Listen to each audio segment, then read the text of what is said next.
Tawakal maksudnya pergantungan kepada Allah. Yang pertama tadi saya sebut di sekalian, orang yang bertawakal orang yang tidak merungut kepada Allah Subhanahu Wa Taala. Karena bila dia letakkan pergantungan kepada Allah, dia tahu Allah hanya beri yang terbaik dalam hidup. Kemudian yang kedua, orang yang bertawakal hadirin sekalian, dia tidak pernah bimbang dengan manusia, dengan makhluk. Makhluk tidak boleh memberi manfaat dan mudarat. Kita selagi mana kita rasa diancam, terancam dengan makhluk, selagi itu pergantungan kita lemah pada Allah. Ada di antara kita sanggup dibuang kerja, ya, kerana apa dia menegakkan prinsip. Ada di antara kita yang dia stay, ya, kamu ni kalau duduk kat sini melepaslah, ya, kamu takkan dapat naik pangkat lah, ya. Dia sanggup meletakkan redha Allah di hadapan, ya. Dia tidak takut dengan ancaman, ya, misalnya, ya, ataupun ada orang yang datang rumah mencederakan anak-anak kita, kemudian mengancam dan terus mengancam diri kita. Kita tak pernah bimbang, kerana ya hakikat cederanya anak kita bukan sebab hebatnya musuh kita, tetapi kerana dengan izin Allah Ta'ala dan ada hikmah di setiap kecederaan tersebut. Dan kita tidak gerun kepada orang yang mencederakan anak-anak kita. Kita hanya meletakkan apa dia pergantungan kita kepada Allah Ta'ala. Sama ada cedera tak cedera, semuanya baik. Nampak tak? Bagaimana kita tengok Nabi Allah Ibrahim ketika dibakar. Adakah Nabi Ibrahim gerun dengan orang yang membakar dia?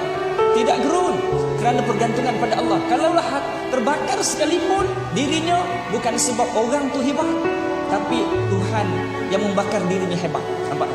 Allah yang bakar dia. Kalau kata mati anak kita, dibunuh oleh orang, dia tak gerun, kerana orang tu tengok aku dah berjaya bunuh anak kamu, ya, hebat tak hebat aku. Kalau kamu tak tunduk pada aku bunuh lagi ramai. Dia tak gerun. Kenapa dia? Hakikat kematian ini juga datang daripada Allah. Bukan kematian itu ya disebabkan orang tu tembak, itu cuma asbab, tetapi hakikat kematian tersebut adalah ya hidup mati ajal maut di tangan Allah Subhanahu Wa Taala. Dia bukan melihat bahawa Allah lah yang berkuasa ke atas segala-galanya.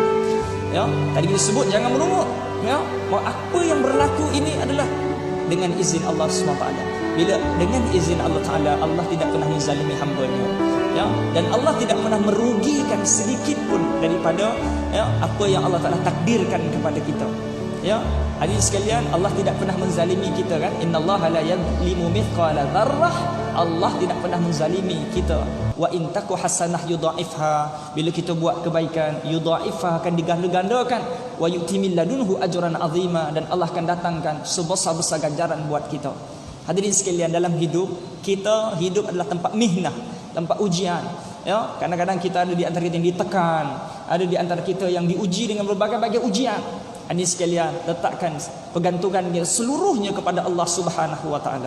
Kita meletakkan bahawa manfaat dan mudarat, bismillahilladzi la yadurru ma'asmihi syai'un fil ardi wala fis sama' wa huwas sami'ul alim, dengan nama Allah yang tidak akan memudaratkan sedikit pun melainkan dengan apa dia, dengan izin Allah Subhanahu Wa Taala.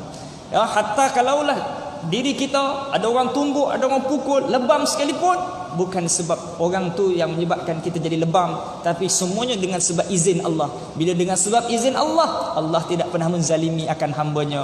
Apa yang berlaku ini ujian. Allah Ta'ala nak meningkatkan pahala, nak tingkatkan martabat, nak menyebabkan apa dia? Menyebabkan kita ekspreskan kita masuk ke syurga Allah Subhanahu Wa Ta'ala.